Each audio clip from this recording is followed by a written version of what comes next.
She's the best. Katie's the Literally. best. She is the best. My production team over here, her name's Ariana. Nice. Hi, Ariana. I mean, we've got nothing Let's else to go. do. We should probably actually start the show. Let's go. Let's go instead of just messing around Let's and wasting go. people's time. Come on. Let's Instead go. of fiddling around. Yeah. So we're on not opposite sides of the globe, but we're, somewhat different sides of the globe right now. And uh, Uh-huh. you're all the way over in my homeland, Northern California. Oh, no, you're in Southern Well, California. I'm SoCal right now. I'm at Venice Yeah. Beach. LA. Fantastic. LA, La La Land. Yeah, baby. I am in southwest France in the middle of vineyards in a small hamlet. And Katie and I are staying in a beautiful mansion. It's, it's so weird. It's so fucking drippy. It's unbelievable. And I mean, like some 19th century manor house built by some German or built by some general of Napoleon. And it is really beautiful, 11-foot ceilings, all this stuff, except for in this room that used to be the winery. And this is more like a 20-foot ceiling. Anyway, so the weird thing about being in this particular place is that there's some interesting customs in this place. They want to know what you do. I mean, it's not that way in most of France. It's that way in Japan, for instance. Like that's one of the things that they lead with is that they want to know what you do for a living. And here they do too. But if you're in media, there's some special requirements. If you first meet someone and you're in the media business, as I am, you're required to say something along the lines of, "Hello and welcome to the Evolutionary. My name is David Knox. I'm still your host, and I am so delighted to give you that cheesy entry. And also, welcome Jamie Lightheart, my dear friend and soul brother, onto the show. Jamie, so good to have you." Hey, thank you, brother. It's beautiful to be here with you. Yeah, right on. I got to take off that because that thing that you see burning over my Take it shoulder off. It's getting affected. hot. It's getting We're hot gonna in get here. hot, You know what I'm steamy today. saying? We're bringing the fire on Woo! this It's full getting moon. Let's go. heat. All right. So let's see. From the top, here we go. I'm going to tell you, I'm going to say some words about Jamie here. Jamie Lightheart is a Renaissance man and a revolutionary of love. Jamie's path and purpose of service is to spark curiosity in others and to look inward, commit to the work and play of radical self love, self care, and then emerge as the lead character in the love story of self, capital Self. Jamie Sure. holds space. Yeah, babe. Jamie holds space from a place of presence, passion, and willingness to go to the depths of shadow and darkness with whoever he has the privilege of working with and holding space for. An adventurer and perpetual student of life, he has traversed the world as a seeker of truth, sitting at the feet of wisdom keepers and elders to emerge as a ceremonialist and steward of the medicine of cacao. His background in the yoga world, men's work movement, event production, carpentry, land stewardship, and an eclectic array of lived experiences paired with holistically healing from a chronic disease diagnosis of ulcerative colitis at the age of 26 has aligned Jamie's sole purpose for what he calls the greatest time to be alive, with the greatest opportunity for the remembrance of love. The gathering of the tribe is here, and Jamie witnesses himself as a weaver, way shower, bridge builder through storytelling, and commits to bringing people together through unity. An instrument of truth, Jamie is here to be of service, to be put to good use, and to create the revolution irresistible. As a lighthouse, he invites you along on this magical quest from head to heart to call your capital Self forward and remember the truest essence of spirit that resides in the sacred altar of your heart. And you can learn more about Jamie or follow him on Instagram at jamie.finnan. That's JAMIE.FINNAN. That's his given name. It wasn't Lightheart. Lightheart's his real name. Yeah. So, and of course, you can learn more about the evolutionary at theevolutionary.life. that's .life because .com is so last season. That's the evolutionary.life. Okay, so let's, as an overview of what we're going to do, we're going to talk through some topics that range, that have a pretty good range. Transformation through the diagnosis of chronic disease, something Jamie and I both have some experience in. Radical self-love, the paradox of free will and surrender, the value of the vision quest, and cacao as a plant medicine. And then tomorrow, same time, Sunday at 10 a.m. Pacific, do not miss the after party where we will get educated by Jamie about cacao, its origins and creation process, and how to use it as a medicine. And then we'll receive a cacao activation, which is like a ceremony light from Jamie. But to do this, to be part of the after party, there's something you got to do because we're not going to have a live stream. It's exclusive, meaning that you need to be on the Zoom call with us, and there's still time. You can go right now to theevolutionary.life because theevolutionary.life/invitation. Put in your details, and the link is going to show up in your email in mere moments, and you can jump on with us tomorrow at 10 a.m. for the proceedings, and that is promising to be a good time. Okay. We're going to start with good news and fresh perspectives. And Jamie, I don't think we talked about this earlier, so I'm not going to ask you to participate in this one because I think, did I mention it? I don't think I mentioned it. You're mentioning it now. Here we are. Here we are. Good news and fresh perspectives. This is the segment of the show where I share with you something that is either a good news or a fresh perspective or both, something designed to give intelligent people rational basis to have great expectations for the future of humanity. And so I have a couple of offerings for you today. And the first one is that Cambridge University has created a teeny power source about the size of a AAA battery that creates a small electric charge using algae, light, and water. So they put these things in a chamber, and the algae there creates a separation charge, and it actually creates a small voltage. And the algae don't die in this thing because they create their own food from the light via photosynthesis, right? They did this experiment, and there was a couple of surprises when they did it. And the first one was that they expected the algae to die after a couple of weeks, but after 6 months, they were still producing electricity and still alive. And so they published their results at that point. And the other surprise was that the algae continue to produce current at night, and we don't know how they do that. Not yet. They're trying to sort it out. And you might say, well, what's the big deal if it's only a small amount of electricity? Well, it is a big deal because of what they call the Internet of Things, the IoT, which is billions of devices that have small computer chips in them that gather data or whatever, and they're connected to the internet. And this is a massive part of our infrastructure now. I used to work in enterprise software in the tech sector, and the Internet of Things was all they talked about for the last 5 years. The last 5 years I was there. It's been 5 years since I've been there. So there's literally billions of these devices right now, and the thing is a lot of them are remote. A huge percentage of them, in fact. They're not wired into any electricity. And so think of all the things that you might have in a remote location, equipment and stuff that has sensors attached to it in the field for industrial application, public infrastructure, utilities, remote cameras, fitness watches, appliances. I mean, the list is just endless. And they estimate that there's going to be a trillion such devices that need power on the internet by 2035.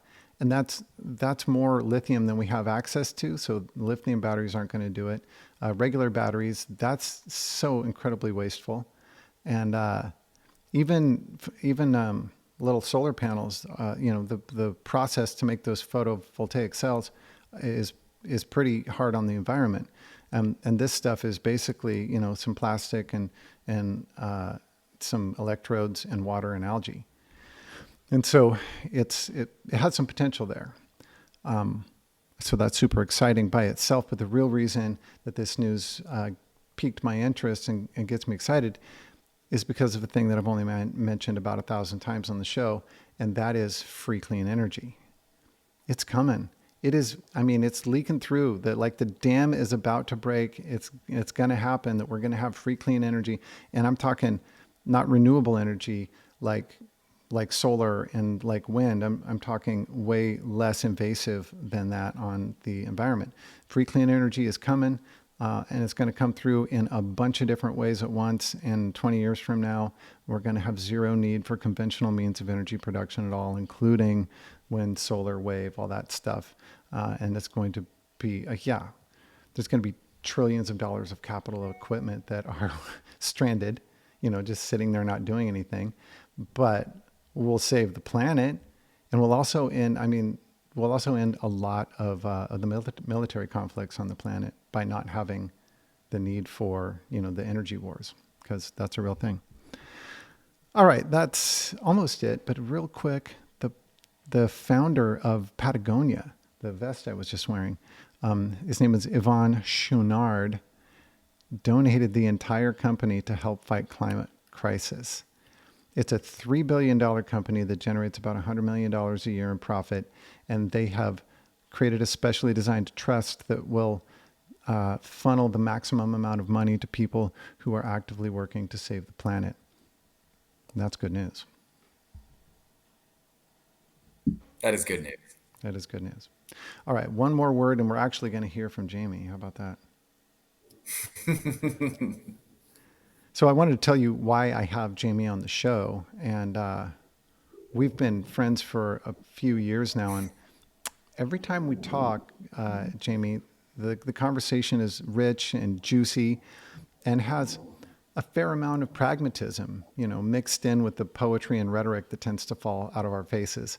And and in the time that I've known you, I've come to appreciate you as a truth seeker, as a man of unending enthusiasm and energy, and someone who, even with all of the poetry and stylized jargon that you use, that you're 100% authentic.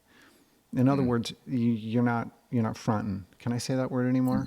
I don't. Yeah, you can say it. Is that 20 years out? Yeah, you front. It's coming back. Listen, I've known you for a while now, and you don't waver. Yeah, this is not a show. This is who you really are, and I always find value in our conversations.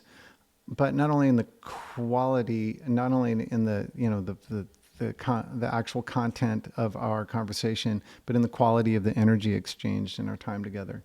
So when you came to me with this idea of being on the show, I said, hell yeah, let's do it. Hey, thanks. And here we are. And here we are. So the first thing that I have on the agenda for us to chat about is transformation through chronic disease diagnosis. And I'm going to talk just briefly about mine, and then I want you to go into your story in a little bit of detail, because there's a lot of richness there. So mine it came fairly recently. I'm in process right now. In fact, I'm in that journey. I wouldn't say it's a fight. It's not a fight. That language that you always hear when people are going through this thing is, they're fighting, and sometimes it's really necessary because they're pinned down by whatever it is. And I think that might have been your case. I'm more trying to have a love affair with my body to bring it back, to apologize, to make amends for what I put it through in the past. But my situation is that I started having, it was early this year in February. We were driving to Nashville, Tennessee to do a house sit there, and also to visit some of Katie's family. And there was a discomfort in the right side of my torso, just under my rib cage. And it was persistent enough that when we returned from that trip, I went to the doctor, and she said, that's where your spleen is, and sometimes that indicates a liver problem. So I said, okay, went and got an ultrasound, and they looked at the whole region, And she called me and she said, everything's fine. I was like, well, that sounds like good news, but that means I still don't know what it is. And so we left the country. We got on an airplane. We went to Mexico, and then we went to Northern California for a few months. And then when we returned back to Florida, where I technically have residence, I spend 6 months and a day there every year. And I went to the doctor, and I went to a specialist, and that specialist looked at the same test results and said, "You got a problem, mister.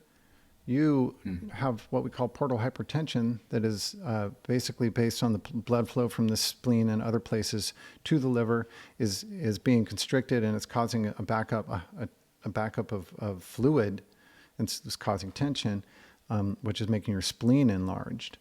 And also, we can see problems in the structure of your liver." And she said there's just one answer, and there's not, there's nothing else that is indicated here, and it's cirrhosis of the liver. And so, I had a couple of appointments and some blood tests, and now I'm going to give you guys, the same old story that we hear over and over again for such types of diseases, for such types of conditions, that we go and we visit an allopathic Western trained doctor, and this is what we get. She said, "You have an irreversible condition." I said, "Have you ever seen this reversed?" And she said, and I quote, "No, all of the textbooks say it's not reversible." And I said, "Well, that's what I needed to know from you."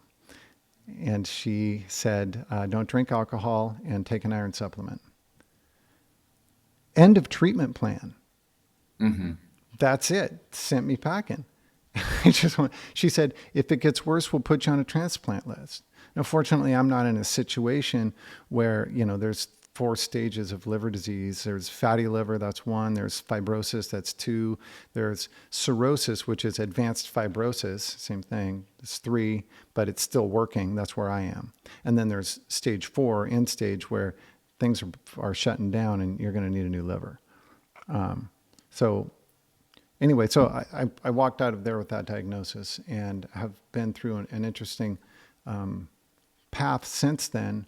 I do absolutely feel that I'm healing with the choices that I'm making, and with some of the things that I'm doing within myself, and with respect to my relationship to self, and my relationship to the world and the people in it, and to nature, and all of that stuff. But I'm very much in process, and it's too early to call the ball game, but I do feel like I'm healing. But yours is probably a more intense story than mine has been so far. And it's just fucking bonkers what you went through. So I'd like you to share that for us now, and then we'll get into some questions about that probably. Yeah, thanks for sharing, David. Yeah. I see you in that in that process, and thank you for the opportunity to share part of this story. This is a story that I'll get right into it. So I was diagnosed at the age of 26 with ulcerative colitis, which is in the same family as Crohn's when they hand you the pamphlet in the doctor's office. UN Crohn's and or ulcerative colitis was on the cover of this pamphlet. And I now am about to turn the page to 39 years in this incarnation. So this is about 13 years ago when this diagnosis was handed over. And otherwise healthy, 26-year-old athlete.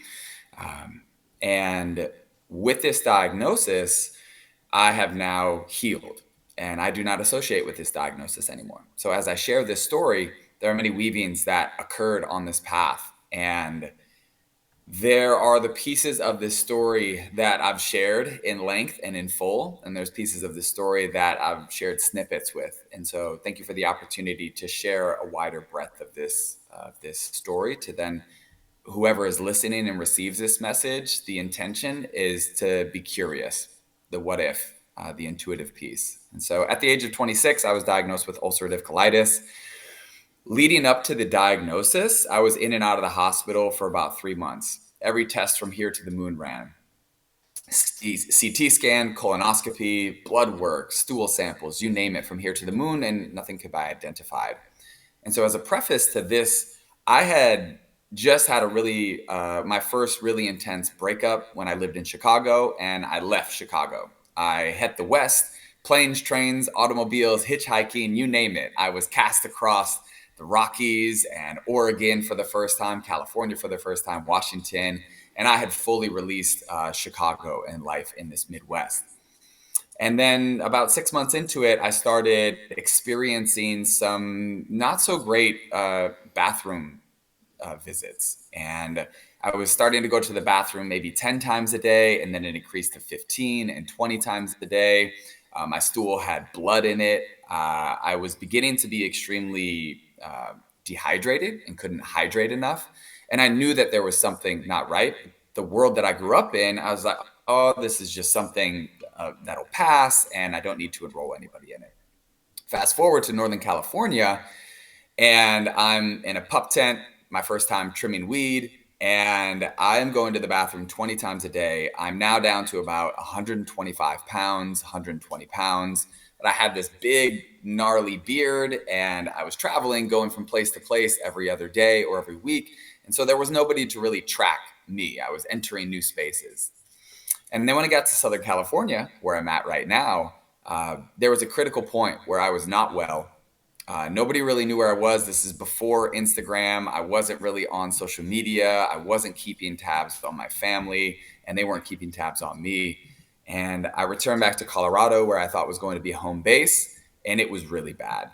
I was experiencing extreme dehydration, extreme malnourishment, and it was deeper than just bleeding in my, we're going to get into some juicy things here. So for whoever's listening, there's a bit of graphic discretion here with this. Let's go. Evolutionary here. And so at this point, I've been traveling the West for about 9 months, and I used a little bit of extra cash that I had to book my flight back to the last place I wanted to go, the Midwest. And I landed on my parents' doorstep, and when they opened the door, I collapsed. I quite literally had been holding myself up to the point to which now I was back with my parents, and my body fully surrendered to the earth. They took me to the hospital, and thus the next 3 months, in and out, all the tests from here to the moon. So I went from jumping off of waterfalls in Tahoe and Oregon to looking up at a drop ceiling with all of the beeping sounds of a hospital. And in and out, they still couldn't diagnose it. And there came a moment when I had a buddy reach out to me from Seattle. He's like, hey, man, I didn't want you to leave when you left here, and would love to have you stay here. I know you're resetting and restarting. And I didn't have a diagnosis yet. And my family was like, what do you think? You can't leave. We're here to take care of you and nourish you. But I felt this intuitive peace. And so I used the last little bit of airline mileage that I had to relocate to Seattle without a diagnosis. And when I landed in Seattle, I had a voicemail from the doctor saying, it's a process of elimination. So they didn't identify it, but eliminating all possible outcomes. And this is 13 years ago, when an umbrella term would be irritable bowel disease, and just lump it into this piece of, we don't know what it is, hands up in the air, so we'll throw a bunch of medication at it. And so as I landed in Seattle, voicemail from the doctor saying it was ulcerative colitis. I booked a C-list gastroenterologist, which was 3 months out. An A-list gastroenterologist, like top tier, was 6 or 8 months out. And I started nerding out and consuming YouTube videos of people that had been with ulcerative colitis, that didn't leave their homes, that didn't go out to eat, that were shameful and feeling so much of this energy of hopelessness. And I knew that wasn't for me. And so I also landed in Seattle, living in my buddy's basement, broke, still heartbroken, on January 3rd, in a basement with no windows. And so this was the first also great opportunity for Spirit to call me forward and say, okay, where you're guided in life, this is going to be a massive crucible. And so immediately I went gluten-free, dairy-free, cut out anything I couldn't pronounce, anything that wasn't naturally occurring, no nuts, fiber, and started nerding out. I'm a nerd on history. I love going deep dive into research. And so I really started uncovering these pieces. Fast forward to the doctor's appointment. So I land in the gastroenterologist, and I sit across the table from an overweight, I could tell there was a smoker doctor, and they didn't look me in the eyes once. And they said, "We've looked at your chart. Ulcerative colitis is the diagnosis. We'd like to prescribe 6 to 12 pills to start. 1 in 3 people have symptoms worse than the side effects themselves." And at this time, the fetal position and smoking weed were my only reprises. I was now down to about 115 pounds, and I'm normally at 165, 170, just shy of 6 foot. And it felt as though my ulcerative colitis was in my ascending colon. And so in my right bottom side, it felt as though somebody was digging a knife in constantly. Mm-hmm. And any food that would come in would go straight out. And so this doctor hands me a pamphlet, says you and or Crohn's and or ulcerative colitis, 6 to 12, you have 2 options, 6 to 12 pills a day to start at 26 years old, or complete removal of your colon, and you'll be 26 with a colostomy bag. When I received that you have 2 options, otherwise healthy, know what's your diet, what are your inputs, what are you nourishing yourself, where have you lived, what is your environment, what is your emotional state? None of these were addressed. And they say, we'd like to run some more tests. Here's your paperwork. Here's the pamphlet. The lab is down the hall. And in this age of transfer of information, they had all the information. I had been in the hospital for 3 months, prodded, all of the things. And so I sat in the lab. I can see it right now. I sat in the lab at 26 with the 2 options they gave me for 3 minutes. And it wasn't a voice, it was a feeling from within that said, leave. And I left. And I never went back. And 13 years later, I can look at the trajectory and path, and that I intuitively felt the call that, okay, if those are the options that they presented, I must give myself an opportunity to seek other options. I didn't know what that was. Again, I was in a city where I only knew one person. I was broke. I was still heartbroken. And from this relationship ending, my first true relationship, and I dove into releasing, omitting gluten, dairy, wheat, fat, fiber, nuts, anything I could pronounce, anything that wasn't naturally occurring. And I dove into yoga. And this is when I dove deep into the yoga world. I'm so grateful for the city of Seattle and for the yoga community between 2011 and 2015. And I started nerding out. I started seeing all these connections between inflammation in the body, between emotional suppression, between these pieces of generational trauma stored in the body. And so I'll fast forward a bit here, because if I were to talk to myself at 26, I would say the same thing I did at that moment, yet I would shift a few pieces. I would shift a focus on to fast. I didn't know about fasting in that moment. I followed what was a glorified brat diet, which a brat diet is an anti-inflammation diet, which is banana, rice, applesauce, and funny, they put toast on there, and which is probably wheat. And at this time too, I was taking things like slippery elm bark. Blessed that I was in Seattle that had a very high Asian influence, because I was able to see apothecaries and more Eastern medicine that I was finding on the internet. And I was really self-guided in this. There weren't many resources at that time. Now there are more resources. And so in this time, I was able to truly trust myself deeper and rebuild from this space of curiosity, of doing my own research. The very thing that most doctors tell you not to do is don't do any research on your own. Don't look at anything. You're going to scare yourself. And I believe that you will scare yourself, because you'll see that there's a discrepancy between what you're being told and what you feel. Mm-hmm. And so fast forward, I, over the 10 years, dove deep into the yoga world, and this brought deep harmony and healing, not only with the asana movement yoga practice, but the other philosophies of yoga, how to walk in right relation with the earth, how to move with the seasonal cycles, how to eat and nourish with the seasonal cycles, depending on region of where I live. And as I dove deeper into the yoga world, and for a time period, I was very deep in the Western industrial complex of yoga. I opened the Phoenix market for core power yoga. I was leading teacher trainings. I was a Lululemon ambassador, all these pieces. And I share these contours and textures because it brought such deep healing. And I went a few years without having any flare-ups in this world of any digestive issues. Flare-up is a common word because you'll feel great ease and then you'll feel that dis-ease come through. And so with this dis-ease that I was diagnosed with, what they named, as you shared, chronic, meaning they don't believe there's any cure. So this is something that you'll just have to manage for the rest of your life. And for me, that was not an answer. That felt very inconclusive. And so over the years, I felt deep healing. Yet it wasn't until I let go of this yoga world identity that I had and really focused on going in to do my deep emotional healing. And so in this, I welcomed in more fasting. So going days without food, sometimes without water. I brought in the elements of juicing to bring in emotional stability and allow the body to recalibrate and to reset the microbiome, not only within my gut, but the rest of my being. And so if I were to fast forward and speak to anybody now as I do in sharing this, the first pieces would be to fast.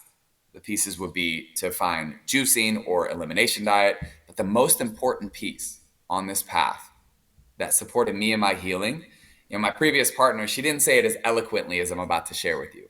But there was a moment and a fiery blow up. This is when the world was locked down and we were going deep into our emotional healing, our spiritual healing for ourselves. And she said, "You're a nerd on history. You love research. You're a builder and a carpenter. You love taking things apart and putting them back together. Why are you unwilling to do this with yourself?" Ooh. And it hit me. And I'm so grateful for her. Because in that moment, I was able to look at my family as I never had before. I never associated with trauma. I associated with trauma as what I've been taught in media of being locked in a cage and being beaten and not being fed. Right. When I began to look, I saw my core trauma as my core wound, which was my father wound, which was having an emotionally unavailable father shame me for being a very emotional boy. Go cry to your mother. Boys don't cry. Toughen up. And I see my father now as a man, as a product. I love my father because I see him now, and I've done the work to see him as a product of his fathers in the culture and the Midwestern American society that I grew up in. I share this part in the story of healing from ulcerative colitis because though I grew up eating a standard American diet, I'm so grateful that my mother cooked all of our meals growing up.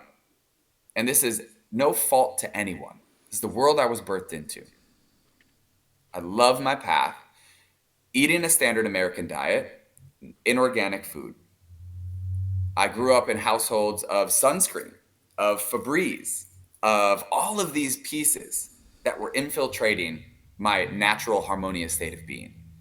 I grew up in an environment that I played soccer year-round in glyphosate, yellow number 7 sprayed cornfields.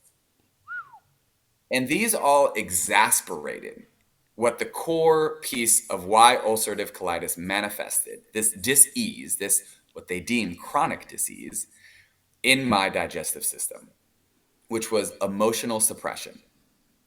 Not only from my lived experience, but emotional suppression handed down generationally. And I believe this. I hold the knowing of this, that this is what caused ulcerative colitis. And then my set and setting, environment, inputs, all of these pieces exasperated it. So then that final breakup that I had, the only piece that I had in that moment was alcohol. And people saying, "Oh, you'll just get over it," these types of things. And though I never had an addiction with alcohol, it was what I grew up in. Didn't matter if it was 5 o'clock somewhere, wedding, funeral, that was the piece that was always there. Right. And so fast forward now with uncovering this and my partner saying this, I went in deep. I'm a full send kind of guy. When I went deep on my emotional healing and my spiritual healing, this is when I started to pull out layer and layer and layer. And when I say radical self-love, radical self-care, I say this because I grew up in a world where not only with men, but we as a people were not taught to invest in ourselves of self-care. to nourish our body, our mind, our soul, our hearts, to be in a space of sovereignty. And so with this piece, it's beautiful to share these vast aspects of my story, especially now in this men's work movement, because yes, ulcerative colitis is the story and vessel, yet the deep unrooted piece is emotional suppression. And there's a few pieces that I just started sharing in stories, which was almost as an infant too. My family, we all have these stories where they're seemingly deeply traumatic stories, yet they're kind of said in a light, funny way. And one of mine was, oh yeah, my family calls me Bud.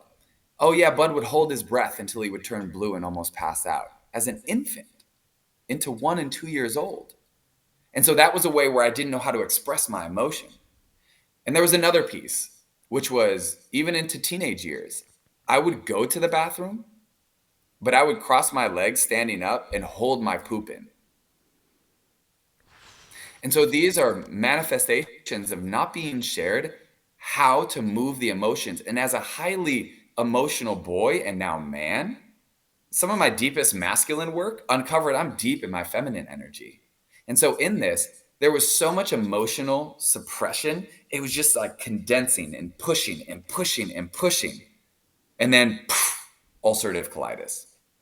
Okay, brother, you have deep wisdom and teachings and space to hold in this life. Here is your opportunity, not to rebel against anything, not the system I grew up in, the world in which I was birthed into, but for something. And so I do not associate with this diagnosis anymore.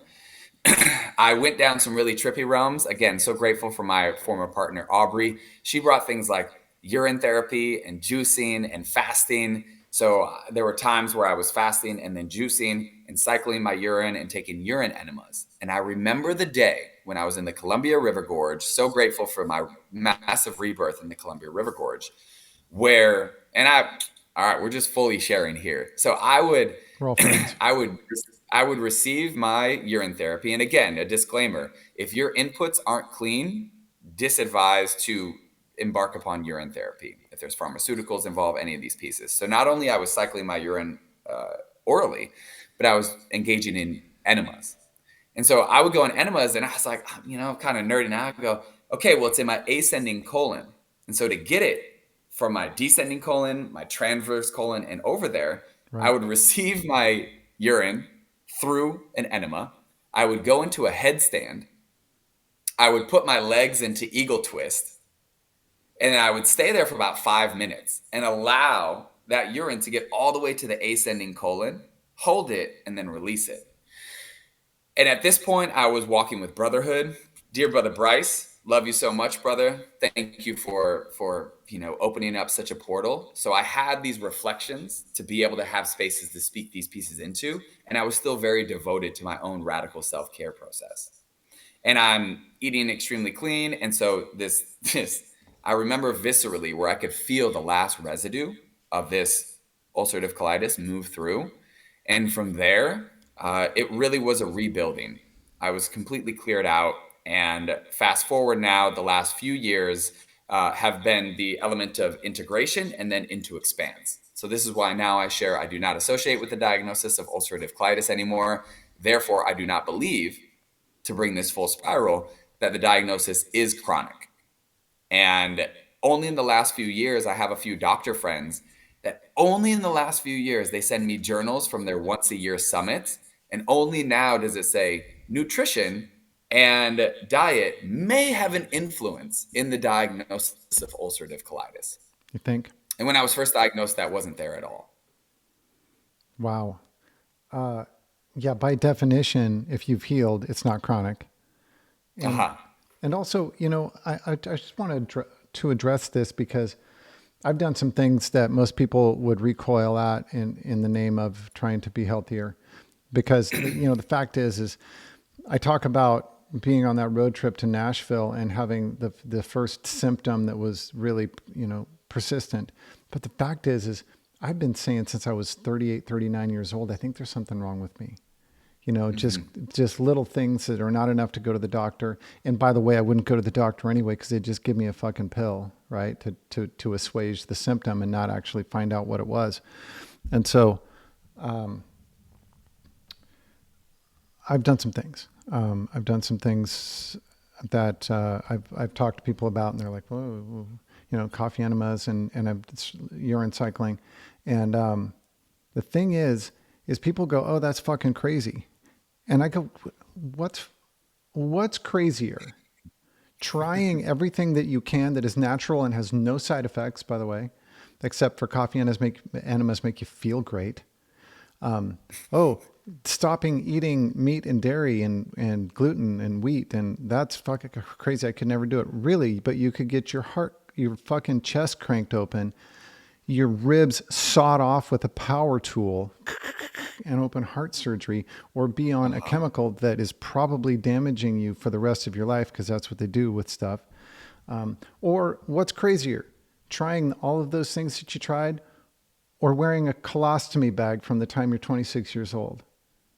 Wearing a poop bag on the outside of your body, that's fucking crazy. So anyone who's sitting there going, oh, you lost me at urine cycling, I'm like, really? Because you lost me at all of the things that they'd want to try to do to fix you up without healing you, or to just nurse you along until you're, until the slow, painful death is complete. So May I jump in here real quick? Yeah, and please. piggyback off of that? That's really important to name, because there's a piece of this journey that originally it was intuitive. And I believe, with all this talk about privilege, I believe there's a piece of privilege when we choose ourselves. When we radically choose ourselves, I had the intuitive piece. I had to let go of my set and setting, my reinforcing norms. If I would have stayed in the Midwest, I would have not healed from ulcerative colitis. I know this. But I was in Seattle, a place where not only did I have access to apothecaries with Eastern medicine, there was a different energy, a deeper intuitive connection with the land, a land of volcanoes and glaciers and rain and expanse and beauty. I was held by this. And then fast forward, held by the Columbia River Gorge, where the Cascadian volcanic arc meets the Columbia River, these grid points across our planet. And I speak this emphatically because the most challenging piece is to release the environment that reinforces the norms we were birthed into and were taught. And while receiving that, family is going to say, oh, well, you left and you went down the road and you moved so far away. I had to remove myself from my blood family. I had to remove myself from the culture that I was surrounding myself by, so that I could experience what it was like to feel something completely new. And this is the most challenging piece for anyone on this path, because it's fucking terrifying. It's fucking terrifying. As much as we love the people and place and culture from which we come from, if we know that that was part of what reinforced the narrative to keep us sick and say, well, that's just status quo, that's the way things are. No, I challenge status quo. And yes, there's a piece in me from birth that challenged the common narrative. I know that's part of my path.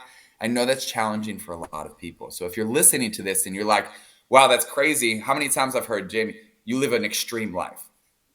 Wow, it's like I could never do that. And when you reinforce that narrative, you won't be able to do that. That's right. It's a self-fulfilling prophecy. And a self-fulfilling prophecy oftentimes gets this negative connotation. Yet a self-fulfilling prophecy can be, I'm healed. My mother reflected me a few years back. She goes, but it was wild for me. Right after your diagnosis, when you moved to Seattle, it was challenging for me because I wanted you close. But you said something to me. And I couldn't believe you were saying this. You said, I'm going to come back bigger, stronger, faster. And when she said, I get chills right now sharing it, because I'm thriving now. I'm about to turn the page on 11/22, and I am most embodied in my physical body, my emotional body, my spiritual body, my ethereal plane, my mental space. And I know now that the diagnosis, people go, oh, Jamie, what's the most profound piece of your life?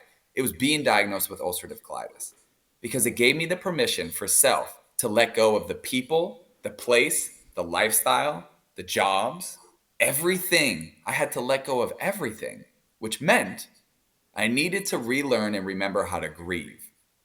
And again, shout out to Bryce and Tiff.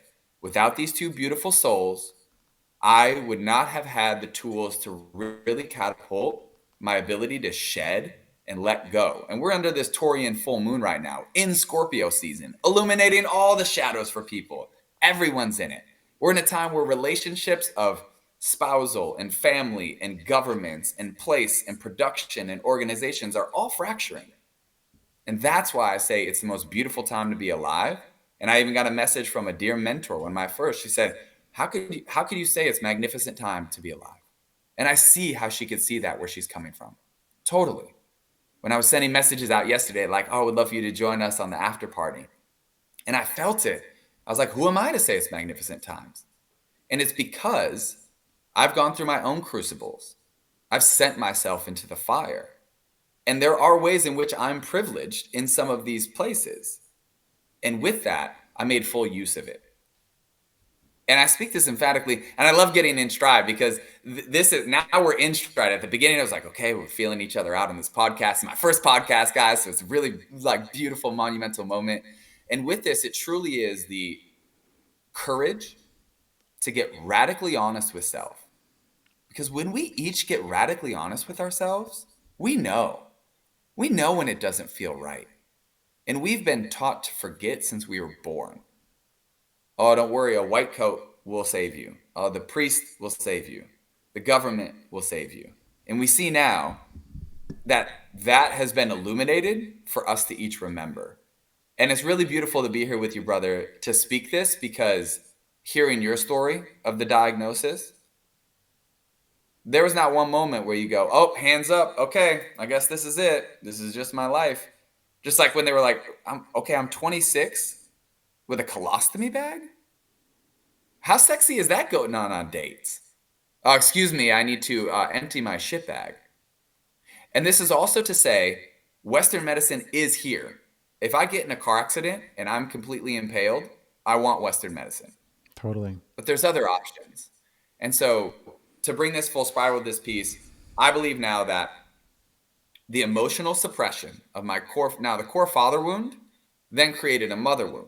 Because with my mother and father not being able to communicate clearly, she over-nurtured in a way because they didn't communicate.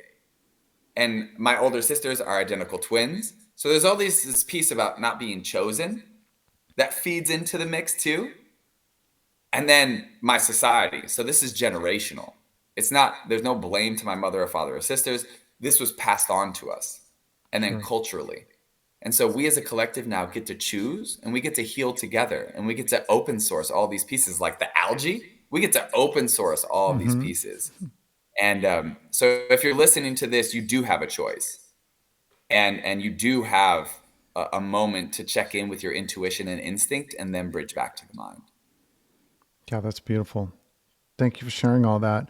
I want to circle back and chip in on a couple of things that you said.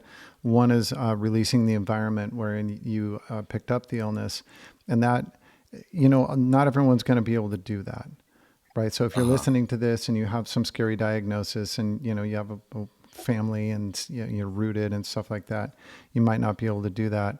But for me, it was very important aspect of my healing, of uncovering it, because the weird thing about my diagnosis is when the liver is really, really sick, you have no idea. It doesn't show up until it's like really, really, really bad. And so, but it shows up in a lot of little ways. Through the years, I was feeling off in so many ways, with brain fog, fatigue, all the things. And I had changed my diet at 42 years old. I went whole foods, plant-based. I got really healthy for a little while, but that was only when I was super hardcore for about 2 years. And, but I didn't know what I was healing from, and then I from then on had a pretty good diet, but, I cheat here and there. I'd have ice cream, and I, slipped up a little bit and started eating high fat, high salt and whatever. But it was still like way better than the standard American diet. And yet I ended up in this place. But it was so deeply impactful and important for me to release the environment where I was, because I just I knew that something had to change, and I didn't know what or why. I just knew that intuitively. And that's when we got out of Portland. We left Portland for a lot of reasons, but one of them was this underlying thing that there's something not right in my life. and I don't know what it is, so I need to shake up the snow globe. We went to Sedona for a year and a half, and that wasn't working either. When we went out on the road, when we went nomadic, the shit started hitting the fan. That whole time, it was 6 months from the time, or 7 from the time we went nomadic to the time that I had the spleen start to hurt. But there was all kinds of shit. I was in the hospital a couple of times. There was all kinds of shit that went really haywire during that time. Shook it up. like I have been asking for years. I've been asking Source. I want to be in the best shape of my life. I'm making this request. I'm trying different things, but I'm not all in, and I'm exhausted and all of these things. And, Source said, okay, here you go. You need to know what's going on. And it showed me.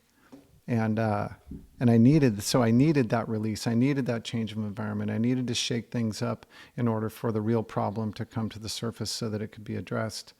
And the other thing that I'd like to say is circling back to childhood trauma, and this trauma. The word trauma now has gone from its standard clinical use to a much more expanded use in our vernacular, and right, because we're talking.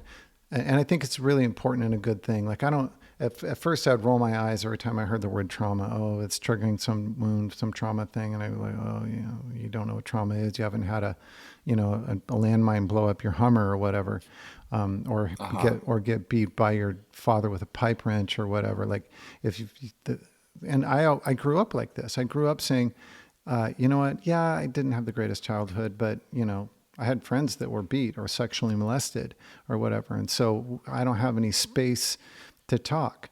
And that's a problem, because I did have problems in my childhood. Everyone does, right? And, there are very few people that I do know, fortunately some, hi, Katie, that, that had a happy childhood, that had a really nourishing childhood. Most of us have some really deep stuff to heal from childhood, even though our parents did the best they possibly could. And it's interesting that I'm going to share this piece right now, because my stepfather passed away about 8 hours ago. And he has been on his deathbed for months, and he waited for his daughter to get there into town. She's been in and out of town, but there were some other things that needed to get shored up. And as soon as that was done, the day it was done, and she was there, he passed in the morning time this morning, probably about 4:30, 5 o'clock Pacific time. He's in my hometown of Chico. And, I've gone public with an open letter that I wrote to him, and I handed to him, and then I read it on a podcast and thanked him for some of the amazing things that I took out of our time together. And that totally holds true. He set me on a path. He helped set me on a path of taking responsibility for the creation of my own life. He was very much into the power of positive thinking and some cool stuff like that. And also, he sucked to be the child of. He was hard to be the child of. I was afraid every day. He was angry and intimidating. He didn't beat us out of anger. He would let us know if we did not do the thing that he asked us to, or we did the thing he asked us not to do, that if we did it again, we might get a whooping. And, so there was a process that led up to the whoopings. There weren't that many of them, because we're fucking afraid of him. So as a kid, I would be sitting in my bedroom with my brother. We had bunk beds, and we'd be watching TV or doing our homework, or avoiding doing our homework in my case. And their bedroom was upstairs. My sister was upstairs. But, Jim was a big man, ex-military, German descent, at the time, bodybuilder, owned a gym. So he had very heavy footsteps. So I could tell when it was Jim walking upstairs, coming down the stairs. And then, sometimes when he came down the stairs, he'd bust into the room with a brow all furrowed and angry about something, And so this manifested most noticeably for me in that when I was an adult, if I heard steps above me on in a structure in a building, I would get a stomach ache. Mm. It was like a stab in my gut from fear that I was afraid of those the sound of the steps. It triggered a reaction. And so, yeah, there's some trauma there. Yeah, it's less intense than, bombs blowing up next to me, or getting beat for no reason out of the blue. But I had a calico childhood. Some of it was really joyful. I was a middle child. I had a lot of freedom. I could go, I was riding my bike all over town on my own from the time I was 8 or 10 years old, all day during the summertime, just go out and go and have fun, and, come back by dinner. And I really enjoyed that freedom and that space to explore. And also, but, every day, several times a day, I was afraid, you know? Mm. And so there's stuff to be healed from there. And uh, that's very important to come to terms with for all of us. And don't be ashamed that you have some issues, that aspects of your childhood are showing up or manifesting in your life in some sort of disease. Don't be ashamed of that just because they weren't that intense, just because they weren't worth making a movie over. He wasn't the great Santini. He was just an asshole. And also left me with some good stuff, and rest his soul. And I do love the man, and he's in a better place now, and I'm happy about that. And I have to heal from that. And part of that was his anger, sometimes some transferred to me, right? And so when I grew up, there's these things that trigger me, and I'm really pissed, and I am really easygoing. You've met me. And I very, very mild, very kind for the most part. And then sometimes I'm really angry. Something hits and I go, and, well, guess what the organ is where anger is centered. So yeah, I drank a lot, and I have some repressed anger, right? And so that obviously was a headwind on, along with all of the environmental toxins and all of the things that we grew up with, all landed me up here. And my point is, people listening, is that childhood trauma, it doesn't have to be a big bad movie worthy thing to have to heal from it. You have to get in there. And so I'm in process right now, and so I'm interested to continue that dialogue at another time. Obviously, I don't want to beat the dead horse, but I know you've gone through that, and you've been in it for longer than I have. It's just recently that I admitted that that's a thing that I haven't quite put down yet, that I haven't quite let go of. And it's been helped by my own radical self-love practice that I've been engaging in for a long time. And so I want to use that to transition into a discussion on that radical self-love. And I just have a couple of questions for you. First of all, what does radical self-love mean to you? And then I want to see if you have any practices that you used to increase your sense of loving yourself. Yeah. It comes down, for me, it was very much, I needed to get practical. I needed to get pragmatic about it. Like, okay, we talk about love, blah, blah, blah. What are you doing? How are you showing up for yourself? So if you could share a little bit about what it means to you, and what some practices are that you instigated to make some progress on this front. Yeah. Thanks for sharing all of that, David. And what was your stepfather's full name? His name was James Mark Rudolph. James Rudolph Joseph Roberts was his name. Let's And see. was he James Rudolph. 93, 92 years old? My mom's going to be, he was 93 years old. Yeah, James. James. Blessed be James as he transitions. Thank you for Yeah, sharing that. yeah. And And as a segue into the radical self-love, I just would like to double click on a couple of those pieces, which is what you named, and I'll name it more of this like comparison model that our society tends to live in. Oh, well, your trauma is deeper than mine, so that doesn't make mine that great, so I should just leave it, and yeah, it doesn't have devalues space to yours. be shared. yeah, it doesn't have space to be shared into the circle, or I should just deal with it like that. This comparison model. And for a while, I lived in that. I was like, well, I'm healthier than most people. I eat organic in these pieces, but there were pieces that I still wasn't dialed in. Again, there was a beautiful thing with my partner at the time that mirrored this. I was still living in this comparison model. And with traumatic healing, that could be very dangerous because then we don't give ourselves permission to look at the pieces. And I had a really beautiful, now that I've done my work, I've unlocked memories. I can see actually more of my beautiful memories of growing up where they were shrouded. I was always amazed when people were like, oh yeah, I maybe thought maybe I smoked too much weed or I just didn't have a good memory. But people would be like, oh yeah, Timmy sat in a corner booth at my 7th birthday party and had a striped shirt on and ate pepperoni cheese pizza. I was like, did I have a 7th birthday party? Yeah. And then when I started looking at these traumatic pieces, I was literally unlocking memories. I was we say remembering, but we are literally remembering pieces because our self-protection, the trauma, is a part of the self-protection, is the coping mechanisms that we've been birthed into. And so one, really honoring you on this path, and also for anyone listening too, is this comparison piece only serves the narrative that you don't have permission to speak your truth with something that is carrying you and holding you back from loving yourself.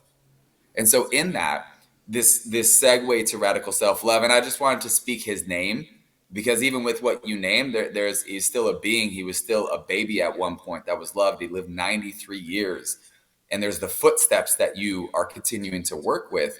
Yet there's the beauty in honoring this full spectrum of our brothers and sisters, which is why I can honor my mother and my father and my family and the lineage that I come from, because I was birthed at the exact moment I was into the family so that I could have the opportunity to remember and learn through all of these. And every great love story has deep tragedy. Every great love story has all of these pieces of like, that's undesirable, or let's just push that deeper into the closet. And so the first piece of radical self-love, and the reason why I use radical again, is because I was not taught. And our culture did not express. Our culture very much propagated and perpetuated, and still does, outside of self-worth, outside of self-value, outside of self-identity, outside of self-love. And part of my core wounding was conditional love. Mm-hmm. Well, I'll love you if you do this. There's a piece, I remember this story of growing up, that I was upset coming off the soccer field, and my father was like wanting to teach me a lesson. And then he wanted me to do something. It's like, oh, well, if you don't act this way, I won't sign your permission slip for the next season of soccer. I still play soccer. I still play footy. Long before I had the terminology of sanctuary, playing soccer and slalom water skiing were my sanctuaries. That's where I entered flow state. That's where I entered these spaces where I was in it. And this man was using this against me.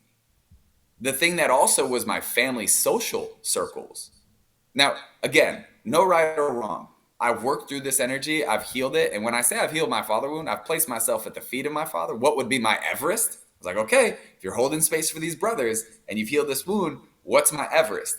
Placing myself at the feet of my father and being in space with him. And I've done that. And now he sees me on my path rather than trying to understand me. And so this pathway of radical self-love first is getting radically honest with self.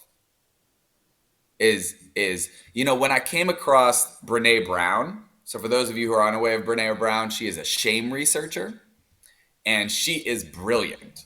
When I came across Brené Brown and started going into this deep-rooted shame and deep-rooted guilt, it allowed me to get radically honest with myself. And I believe radical honesty is the gateway to radical self-love and self-care. Because when I get radically honest with myself, I can look at my story. I can look at where I come from. I'm not going to bypass myself anymore in this. And I'll go kind of eagle vision, condor vision, then into the tangible, practical practices, strategies, and tools for accessing these pieces. And I'll also preface too that my chart is all fire and air, Aquarius, Sag, Aries, all these pieces. And I say that because I'm not a toe in, toe out kind of guy. If I'm going in, I'm fully sending it. So when Aubrey shared that piece, my former partner, of why are you unwilling to look at yourself? Why are you really unwilling to look at where you come from? That's when I opened the portal to getting radically honest with myself. And it was terrifying.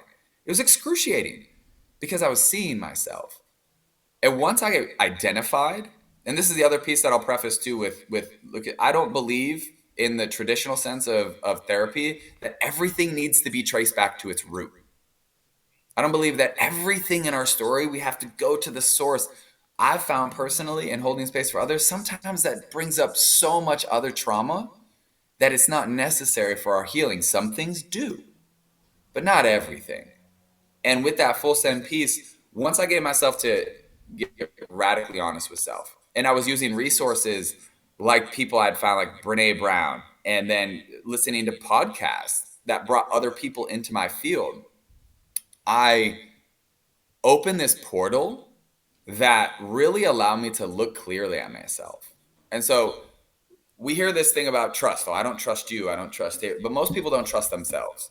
And I've been around the world now, and I used to be this, radical self-love. But I really needed to check myself and take a step back because I identified that most people don't really even like themselves.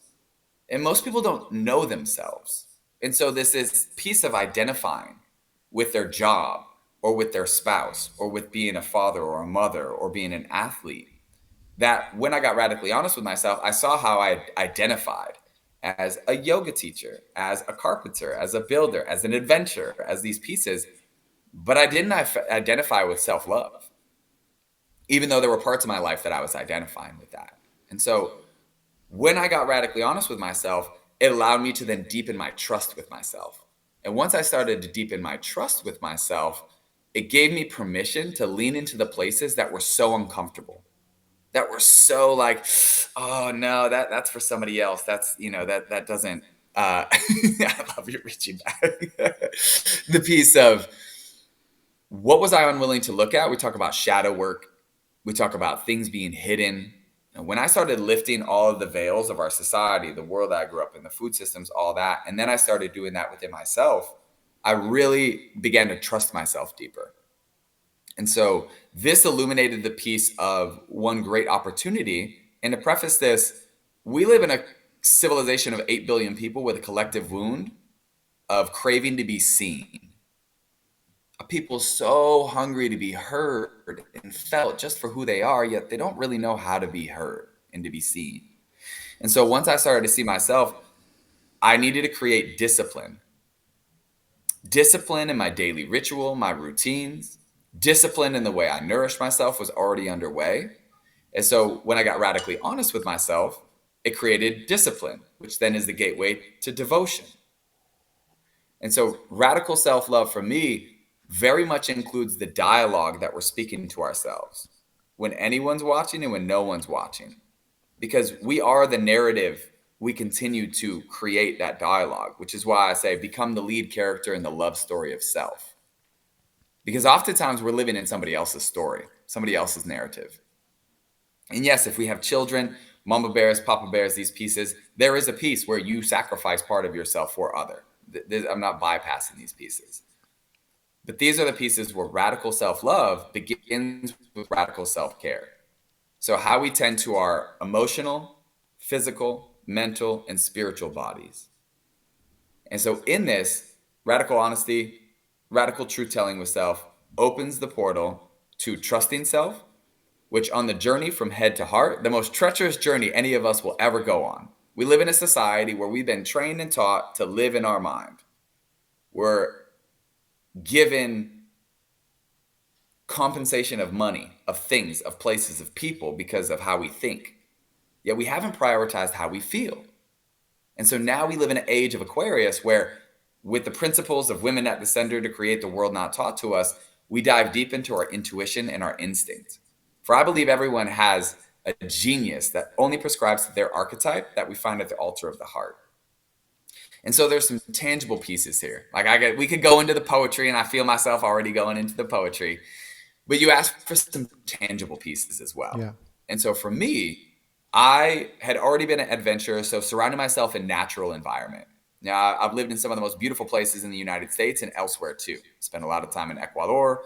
I've lived in the Columbia River Gorge, in Sedona, up in the Pacific Northwest deeper. I've spent this last year on 4 continents, 13 countries, from Bali to Thailand to Ireland to Scotland.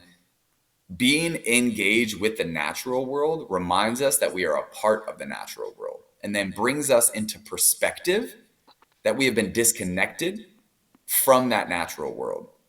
So once this opens up, then it's okay, well, how do I connect deeper when I live in a city? How do I connect deeper when I have this 9 to 5? Well, the first piece is choosing to what I need to let go and sacrifice. So if I have to be up at 6 a.m. and we're getting into more of the tangible pieces, how can I bring in some mindful practices that feel really uncomfortable because it feels woo-woo? It's like, oh, okay, I can't do the chanting and the breath work because I see this stylized version on Instagram, and that's not me. Yeah, for me, even having been in the yoga world, I still didn't have a daily meditation practice. I still didn't have a daily breathwork practice. I didn't have a journaling practice. I didn't know how to move the energy that was trying to move in and through my body.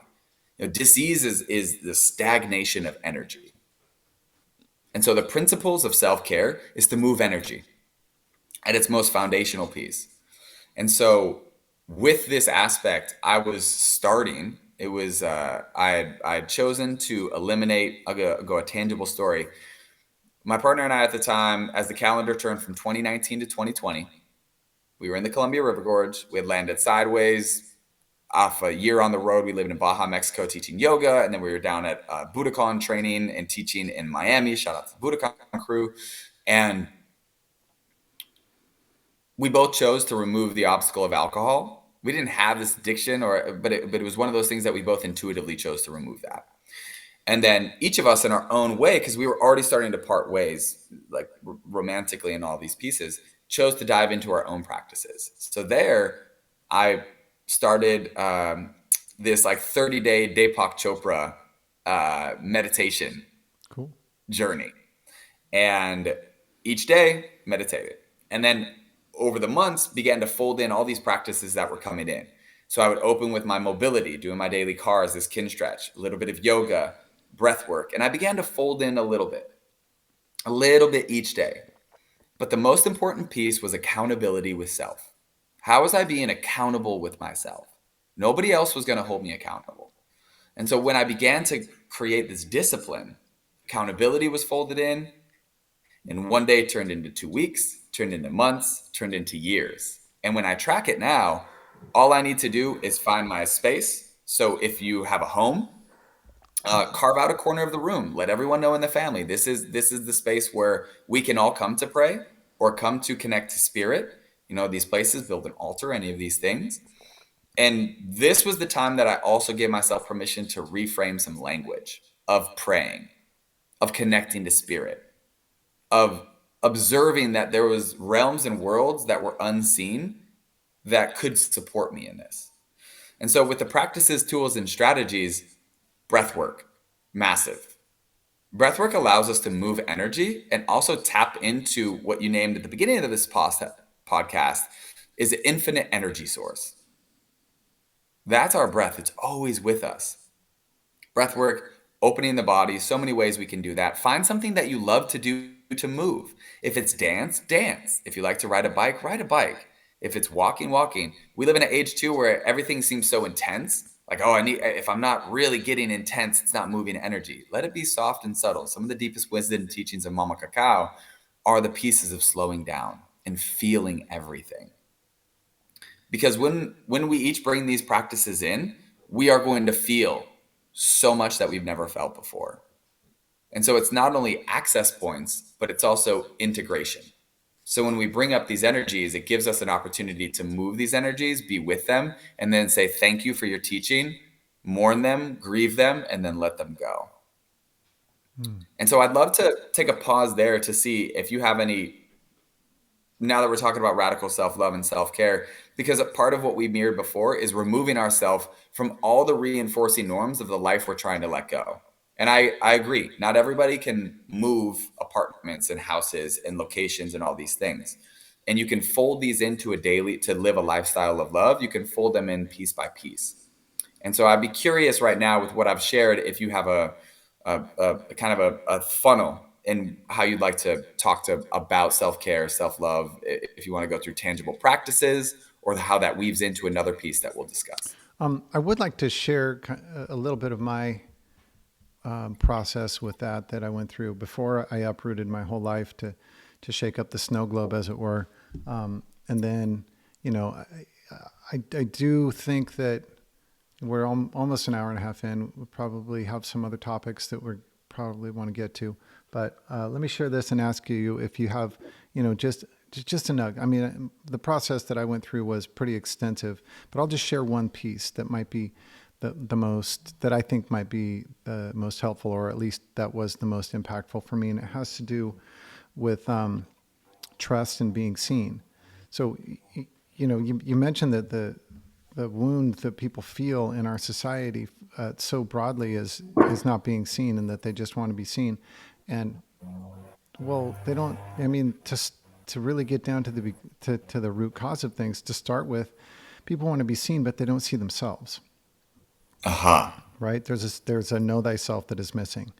And part of the reason that we don't know ourselves is because we don't trust ourselves, because we haven't treated ourselves well. And let me tell you, if you treated, most people will resonate with this, by the way. If you treated yourself like I treated me for the first 40 years of my life, 45, let's say, maybe somewhere around there, you wouldn't trust me either. You know, you wouldn't trust yourself either. I woke up to the lack of self-love that I felt when I was talking through it and trying to, you know, manufacture it somehow. And I wasn't being successful because I was just thinking about it as a concept. You know, it was just an abstract thing, this self-love. And so I said, well, okay, you know, I'm pretty established in my left or in my right brain. And so let's look at this and ask some questions. And so the question that I asked was, what would it look like if I actually loved myself? How would that manifest on a daily basis? And what I came upon was, you know, and there was a lot of late nights home alone, looking in the mirror and sorting it out, you know, which is, by the way, a very powerful practice, to just sit there and look at yourself in the mirror. Look at your eyeballs. Look right into your own eyeballs and hold eye contact. It's powerful. You'll realize that you don't do that very often, most people, right? Because that's the person. Those little windows to the soul, that's the person that you need to love. And I came to realize that what I needed to do was treat myself like I loved myself. Like, how would you treat, if you loved you actually loved you, what would you do?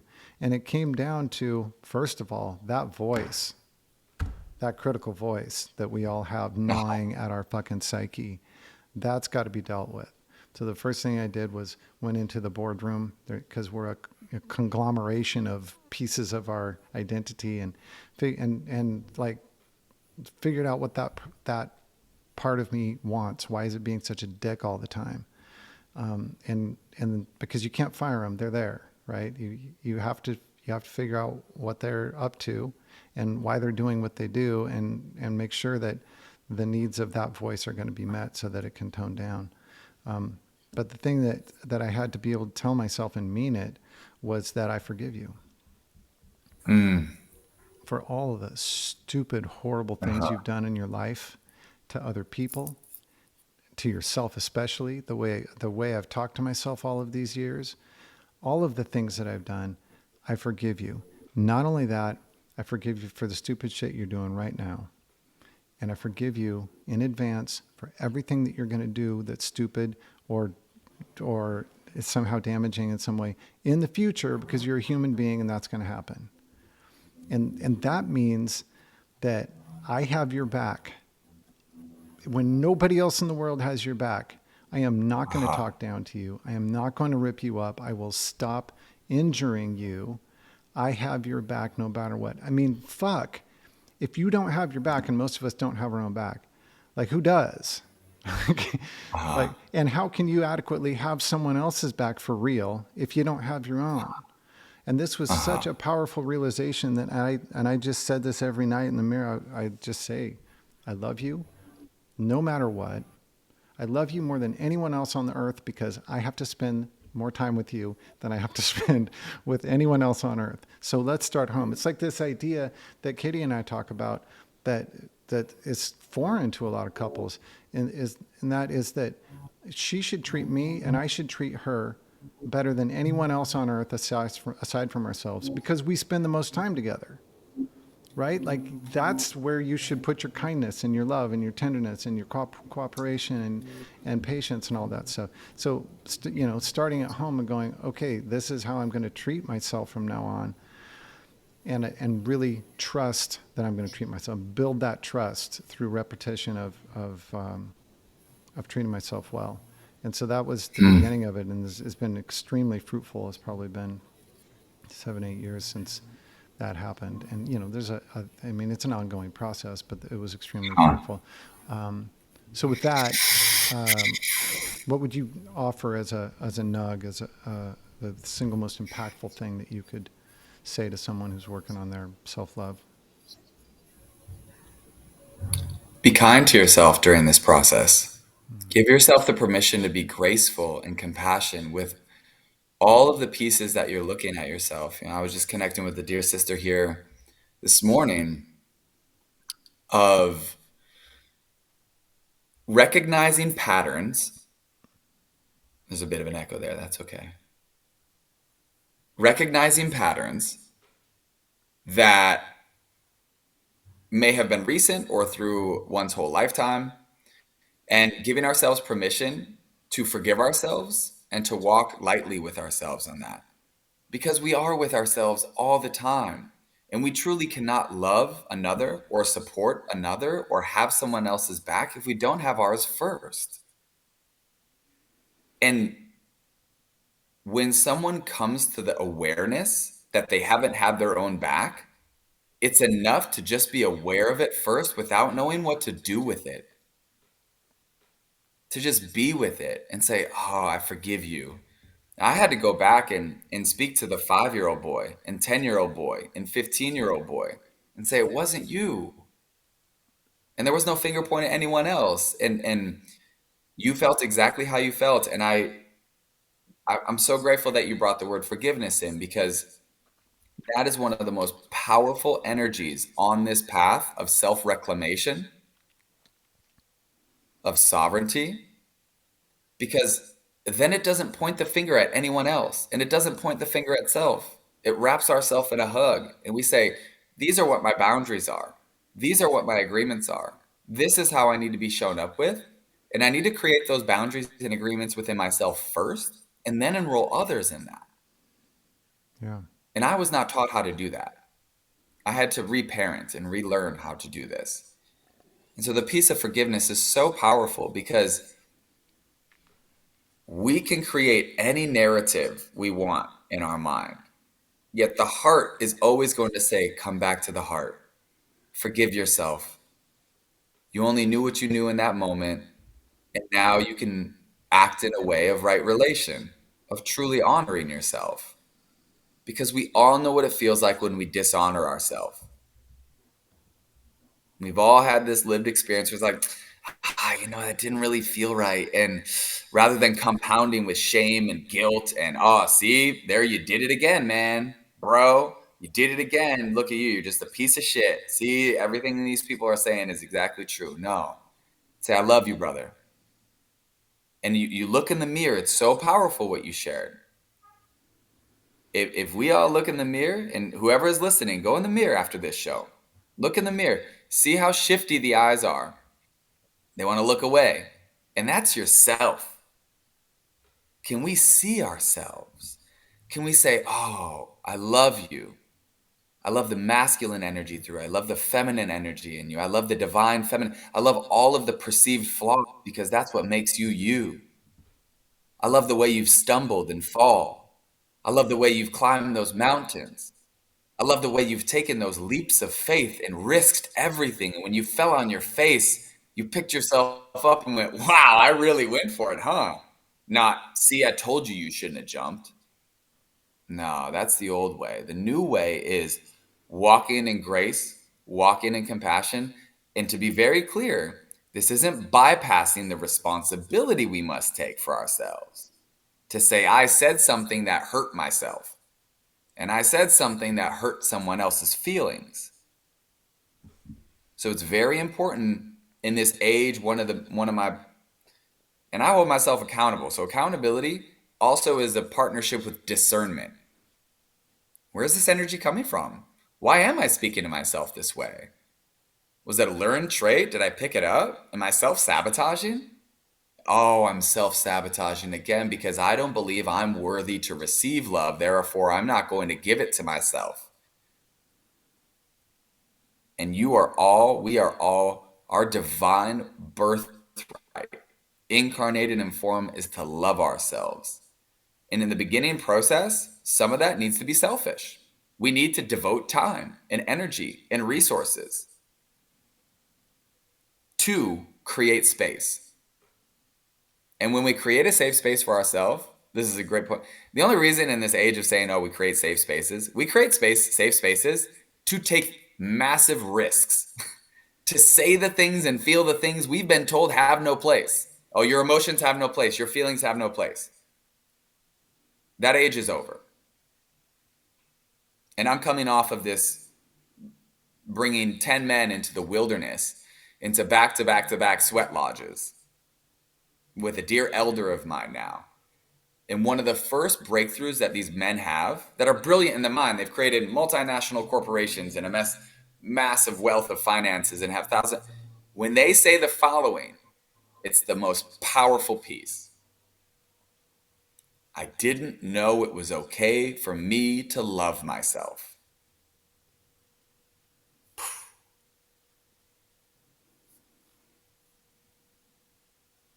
And then they begin to forgive themselves.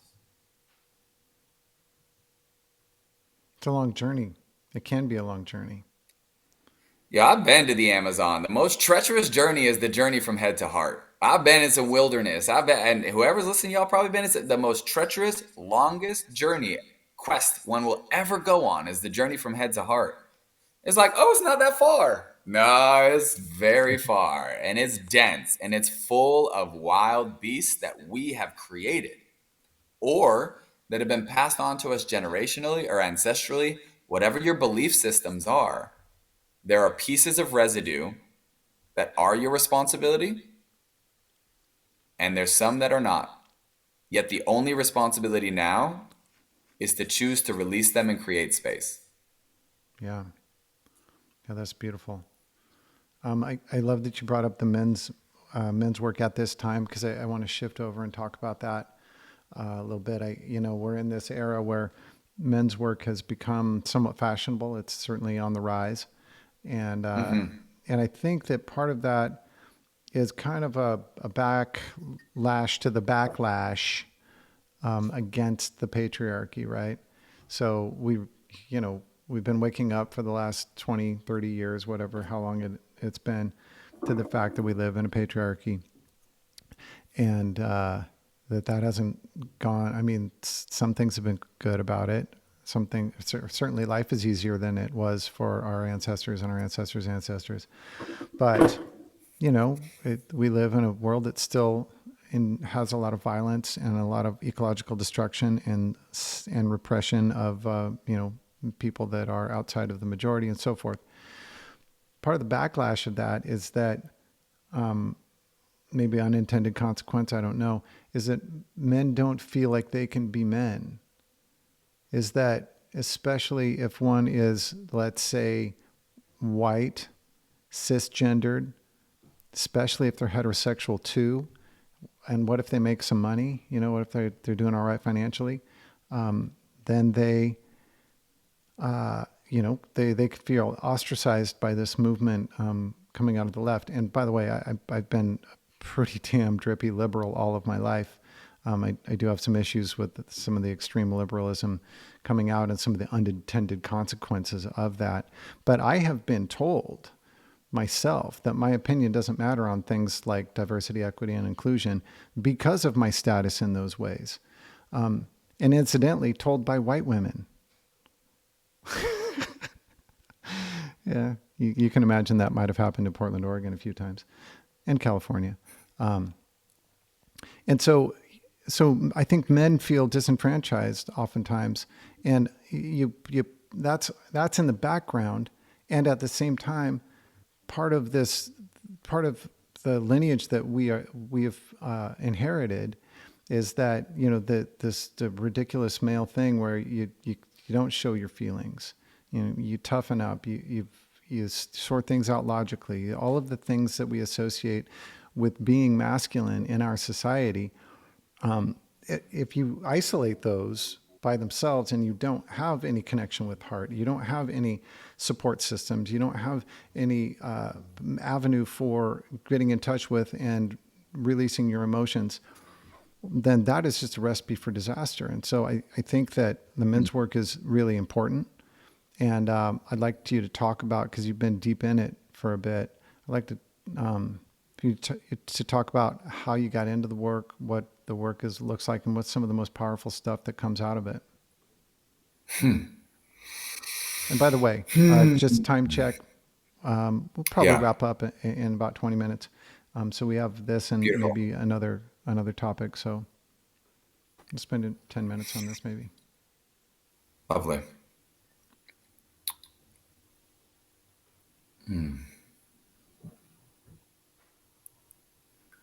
We live in an age of uninitiated men. We live in an age where men have not had rites of passage. We live in an age where pseudo rites of passage, of success, of athletics, of women, of amassing financial wealth, of amassing homes, the stuff, acquisition, domination has been these pseudo rites of passage. There's no other way to say it. We live in an age of boys in man meat suits that have been taught that their worth and value is only one thing: power over. And as you let that sit in, an age of uninitiated men is easy to cast and point the finger at predominantly white men through history. I'm a huge history nerd. I know where I come from, know these pieces throughout history. And so you see these patterns repeat and repeat and repeat, and we're at an apex of them, where the dishonoring of the great mother of our earth, of the women, of children, this is the why for certain men coming online to say, wow, I haven't been initiated. I haven't had brothers. I haven't had elders. I haven't had guidance. I haven't had someone bringing me into a space that could say there is another way. And for me, I had very powerful mentors who were women most of my life. And I grew up in a household with sisters and a mother, and I was very aware of these energies. Yet I was always calling to brotherhood. And in athletics and soccer, there was a piece of it, but there was still this piece of how we spoke about women and how we treated women, and these pieces that just seemed norm, but it never seemed right to me. And so, yes, we could speak of patriarchy and all these pieces, but I'll take a different approach and angle, which is I called in brotherhood. I had been doing my work, and I knew that that next phase was being held by men who had been doing their work. And that's when I came across Sacred Sons. I've been tracking them from a dear brother who I was in the yoga world in Phoenix with, Andrew Hovari. And so my first event that I went to, I stepped into my circle knowing that I was seeking rites of passage and initiation. And I stepped into that first circle in the shadow of Wy'est, what most know as Mount Hood. on an autumn day. And dear brother Bryce, he goes, why are you here? And I said, I'm here for the boy to die. And he looks at me. He goes, no, brother. Let's sit him next to you. What do you want to say to him? What questions do you want to ask him? Will you listen to him? I get chills. And yeah, some of this path is very mythic and poetic, if we allow it to be, because it's fucking devastating. It's excruciating to be held in that way, to then be like, oh, at 33 years old, this is when I'm being received by a brother who has no ulterior motive other than to support me and guide me into my heart.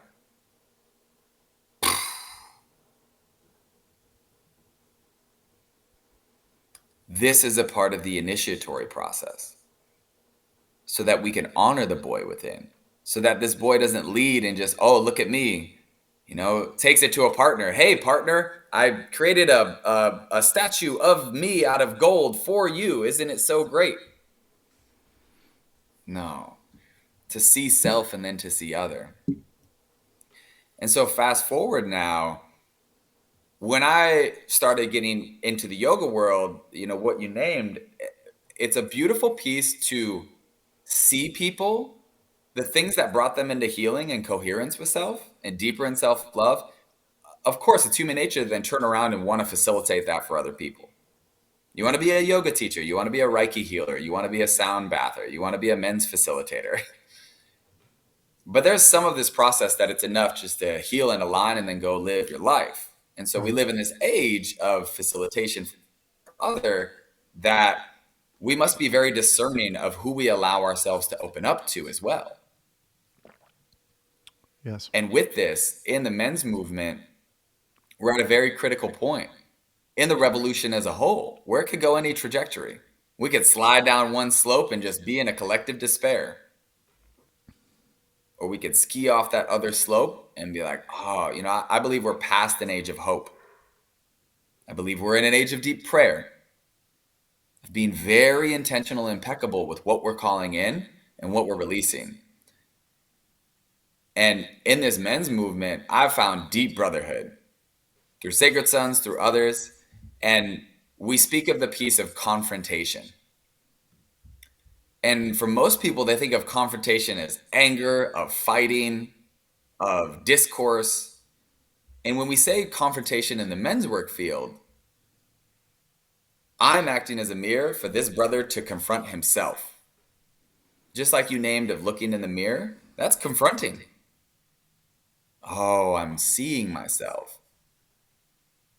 And these stories from these brothers, I see how hurt people hurt people. Because when I hear these stories of these men that have been abused and neglected and cast off and shamed, and then weren't taught how to move that energy, of course they're going to perpetuate that onto others. And this isn't to defend them. Not at all. To not defend of the raping and the pillaging and the blindsiding that happens. I know what happens to our children and our women and our fellow men at the hands of people in deep wounding. And I checked in with myself after I came back from the UK on this CACAO activation tour. I was like, I've had a lot of different fires and embers in different fires. But it became really clear that going more in with men's work and being my brother's keeper is how I could be my sister's keeper, is how I could be a keeper of the collective. And coming off of Sacred Sons Convergence, where it was the first time where we gathered men and women together, it was profound. Not only producing the sanctuary within the space, the soft liminal space for people to land with Bryce and Tiff, but also to witness coming together of people that have been doing their work. Because for men, when we say do the work, it's a different piece of gritting it and bearing it. Like the old, where I come from lower working class. I've been on job sites with my father as a carpenter since I was a little boy. I'm so grateful for these because I know when I can grit it and just get through it. But that story needs to be rested for a moment so that we can be our brother's keeper and we can welcome them to the fire and say, all of you truly is welcome. And the piece that I'll share on this and we can move forth because there's so many pieces is there is so much fire being cast at men from women, from cultural pieces. I get it. It's an easy fucking target because of what men have perpetuated. Yet, what we speak to earlier of grace and compassion, for any healing to occur, for men and women to come together, for countries to come together, for neighbors to come together, we have to be willing to set that shit aside and speak directly to it so that we can move forth and really heal. And this last gathering that I was producing, which was in the mountains outside of Santa Barbara, once these men felt safe enough to speak to the pieces that they have perpetuated onto the world that they are so shameful of, could see it in their bodies release. When some of these men spoke directly to how they had perpetuated the less desirable traits of a man that had been uninitiated, the tears and the sorrow and the shame that they have been carrying and the guilt begins to fade away. And their first response is, I'm going to show up in a good way. I don't know what that looks like, but I know I'll take arrows along the way, but I'm going to show up in a good way. And so when we create a space for our brothers to let it go, because they're going to return back to their neighborhood, to their job, and everybody's going to say, men, you're the problem. You're the fucking problem. Let's hate on men. Your sisters are going to be casting all this fire. And I see why. Yet it's not helping. It's not supporting. We're calling people out when we need to call people forward. And so that's why I'm doubling down now on supporting more men through a myriad of ways so that that ripple can be a ripple of impact rather than just a return on investment. So that ROI shifts. And I believe right now is the greatest time to be our brother's keeper because our brothers need help. Our brothers need support. Our brothers need some space to be like, wow, okay, I can do better and I can be better. And I take responsibility. Because once our men take responsibility, because it's not because of my father, even though that has influence, I still chose. That's how we shift into this age of Aquarius. That's how we create the world not taught to us. And it is radical. God, that's so beautiful. And you, I mean, it doesn't take a genius to see the social impact of men's work. Of it, instead of taking the people who are in the majority who are carrying some similar characteristics in body and skin color and whatever, to people who have historically done really horrible things and people who are currently doing really horrible things. But to take those people and especially if you can get some of those people who are currently doing horrible things and bring them into an initiated state, bring them into awareness of themselves, of their own core wounds, of awareness of their impacts on society and their surroundings. That's work that can go a long ways in healing our society. Because that's where if you want to like do some overthrow thing and take the majority and subjugate them, right? If that's what, that's kind of the vibe that comes out of the far left. Is that you've had your time, you need to be subjugated now. That isn't going to work because it just creates a cycle, right? And those people are going to be subjugated until they can get up, and then they're going to put the boot on the neck again, and around we go. It's not going to solve anything. The thing that solves is compassion, and it ties back to the self-love piece. And one of the interesting side effects, ripples out of the self-love piece, is that when you start to really get in and accept all of your pieces and forgive all of the pieces that haven't expressed well, and build trust and treat yourself well and all of this stuff, you're having to do that for the full spectrum of what's inside of you. And the deep exploration that happens, and this can be in that is not necessarily men's work, this is anyone's work, is realizing that the full breadth of human experience is within you. That you have all of that potential within you. That you have the potential within you right now to commit mass murder and genocide. Sorry, you do. You also have the capacity within you to walk on water and to become one with the universe and to have pure radiant love emanate from you and raise up everyone around you. That's within you and everything in between. And if you get down to that, now you have compassion. You have compassion for the entirety of the human experience, for the full breadth of it, and you can forgive anyone. And you realize that the path forward is not to tear people down and in retribution, but to love them and lift them up. And that's easier said than done, but that's where we get to through this path, right? That's how self-love leads to love of others.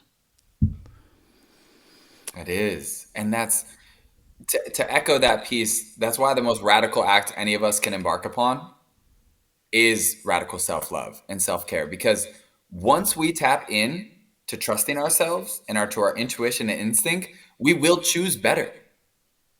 And when we forgive others, it's not forgetting what they have done. The land and the peoples that they've raped, the people that they've murdered, the people that they've imprisoned. It's not to bypass any of that. It's to say, I'm not going to carry that energy within me anymore. And I release that so I can live in the way that I can best show up to nourish my babies, to meet my neighbor where they're at. And there's a piece I want to double click on, this kind of last piece here, which is, how do I want to say this?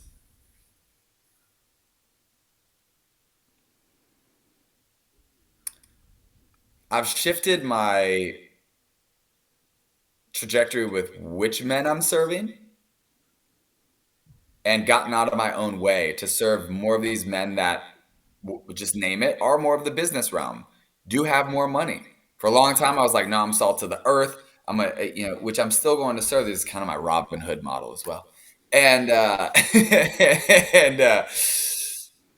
and there's been multiple people that have asked me, because I'm in this courtship period of this new program, this Abundant Brotherhood, which I've partnered with this brother who's been for a decade from the Tony Robbins world. He's got these people with these year-long programs that are very high dollar and are great at creating more sales and more abundance in finances. And he invited me in specifically to bring my lifestyle in, to connect these men to their hearts. So a mentor once said, like, yeah, you could chain yourself to a tree when the bulldozer's coming to take out the forest, or you could amass the wealth, purchase the forest, and protect it and put it in a trust. And so this is my angle, which is, if I can serve men that have access to many thousands and sometimes millions of men and women, that's my third door. And I was fascinated at this event in June that I had the privilege of being in production with, which is these speakers that had amassed multinational corporations, thousands of employees, built these brilliant businesses, and they'd done it trapped in their minds. What happens when we connect them to their hearts? We don't have to tell them what to do. They'll know intuitively how to right the ship, how to walk in right relation with the spirits, with the elements, with the land, how to create harmony within our sisters and our mothers and our children. And the piece of men's work is, it does not, I'll say something radical here, it does not matter how beautiful and amazing you are as a facilitator, sister. It doesn't matter how many codes you have, how many plant allies you walk with. We as brothers are the only way that we can call these men forward. Because there will be always a part of you, sister, and I'm only speaking to you if I'm speaking to you, that you will remind that brother of their grandmother, of their mother, and they will not be able to confront themselves in the way they need to confront themselves, which is why being our brother's keeper is one of the most radical, revolutionary, powerful things, energies we can be in this moment. And I've only really stepped into that now in these last couple of months of like, yeah, there's all these things I can do to support the collective. But being my brother's keeper is the most important piece that I can do while still walking my own path. Yeah. Love it.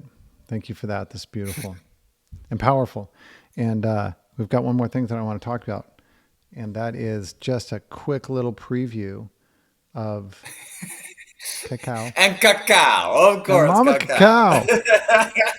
She is she is such, my journey with CACAO has been interesting because I didn't know about cacao as a plant medicine. That's kind of what I'm going to ask you to talk about. It's just briefly. We'll tee it up for tomorrow and get people to come and join us on the Zoom call tomorrow, where we can do a deep dive into cacao as a plant medicine and the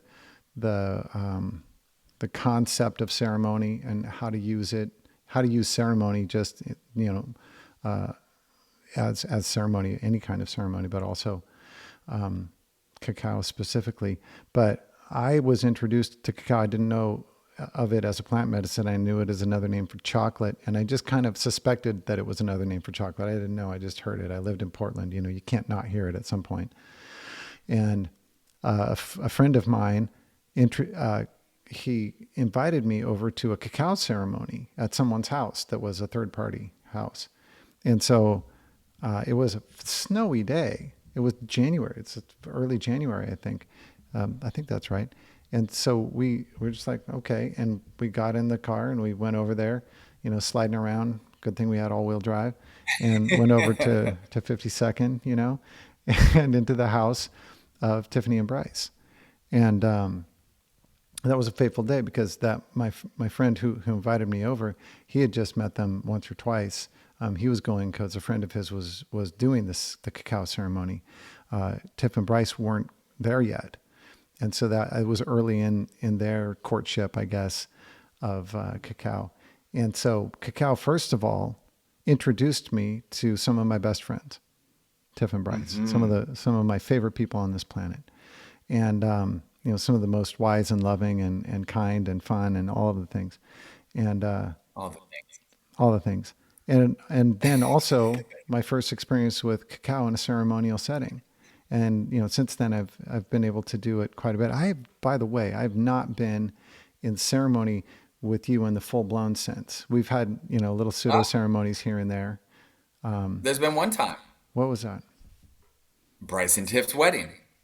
No, remember I wasn't there. That's right. I was the officiant, and so I was still officiant. I say it that way because I have a British heritage, somewhat. I was having to, I was still preparing. I had a ceremony to lead that day, and I was, I had to tune it up. I didn't want to let them down, so I had to skip the cacao ceremony. And man, first of all, I love me some cacao. Second of all, I love me some ceremony. And thirdly, we had just met you the day before. And after the ceremony was out, I heard multiple reports that it was the most beautiful ceremony that they'd ever been in. And I was just like, wow. So anyway, that's been my experience. And with that, you and I were pairing the ceremony. Yeah, you were. It was the pass off because that's right. Then you were taking when you were done. it. Then later, I took it the rest of the way, and then everyone else took it in the afterwards. But I find cacao to be a beautiful heart opener, and I love to drink it because it makes me feel really good. It makes me feel really good when I'm clean in my lifestyle. Because if you remember a couple of years ago, I told you that I was having a lot of joint pain. And as soon as I stopped eating the cacao, the joint pain didn't go away, but it lessened. And so the cacao was exacerbating some stuff that was already going on in my system. I've been really clean because I'm healing, and that's not present anymore. It's not giving me those pains. In fact, one question that I want to ask you, I'll save it for tomorrow because requested the 2 hour mark. But I want you to, I want you to talk a little bit about, maybe for 5 minutes about your introduction to how you got into it. You're deep in it, and how you learned and use it as a plant medicine. It's a great question. And I'll save some of the inception for the call tomorrow. And I'll speak more in this couple of moments why I believe cacao is our highest plant ally in an age where people have the greatest opportunity to remember love and self-love. For she, as this 5,000-year-old ally, that most people, cacao would be cacao without chocolate, but chocolate would not be chocolate without cacao. So most people have been sitting with cacao their whole lives. Why they feel the euphoria and the love and the embrace when they have a bite of chocolate. Irregardless if it's from a very low-grade Hershey's bar or if it's a very fine dark chocolate. Why the curiosities of grandmother placing a hot cocoa in your lap. Why this brings warm fuzzies before you even have some. There are often times where I'm storytelling of the spirit of cacao, and people are like, I feel like I'm sitting with cacao right now. It's because we are remembering the story of cacao, which is the story of love. And it is so very poetic. And it's also rooted. There's deep gratitude for the Mayan culture for keeping this in the forefront, though we're just remembering in the last 20 years of the influence of cacao over the centuries. And there's a site in Ecuador and there's a sister site in Peru, which recently has uncovered that cacao is predated for usage 1,500 years before Mayan usage. And so it's been used for 5,000 years. And we're only now putting the word ceremony to it. And we're only now putting this piece of ceremonial cacao into it. But if you go to source, it's called pasta de cacao. It's cacao paste. And different cultures would refer to it as food of the gods in different languages of peoples who wouldn't have migrated past one another. And so there's this deep connection to the heart and to source and to creation story that everything I named previously of when I turned my gaze within and started knocking on my own door, cacao presented herself in what I call my sacred act of remembrance, which was served by dear brother Bryce. Yes, we've name dropped Bryce many times because he's been so very influential on my path. Sure. And such a dear ally with both of us as well. Mm-hmm. And in this, it was as if I've been walking with her my whole life. I was even made fun of as a kid, like, oh yeah, you love dark chocolate and lava cake at dessert and all these things. And I know she was always whispering to me. And so when I got to the point where I had sat with her daily and tears were flowing, part of her wisdom teachings, like, in speaking of plant allies, for those of you who are listening, and we'll get deeper in this tomorrow, I believe that, and not just I believe, it's known that all plants hold spirit, whether it's dandelion greens, lavender, cacao, psilocybin, they're all a different engagement with plants. And some of them are more subtle than others. And they all have their medicines and they all have their ways they communicate with our spirit that's incarnated in this form, this avatar that we have the privilege of incarnating. Some are more subtle, some are a little more intense. I believe there's a round table of plant allies that supports us in these times, that ayahuasca, San Pedro, psilocybin, these different plant allies. I believe that cacao is the queen alchemist for each of these. That cacao is for everyone. We know this because the world's favorite food is chocolate. And it's not because it's chocolate, it's because there's cacao. It doesn't matter if there's 50% cacao or 80% cacao. And when we receive cacao as a beverage, and we'll talk about this more tomorrow, but the reason why I challenge cacao ceremony is because I've been around the world now, and most oftentimes it's more about the person facilitating than it is about serving the medicine of cacao to people. And I believe it's medicine because, one, I know it firsthand, And I've seen how it impacts others to give themselves permission to feel. Full stop. Cacao provides us the opportunity to slow the fuck down. The world is so fast by design so that we don't feel we can take a moment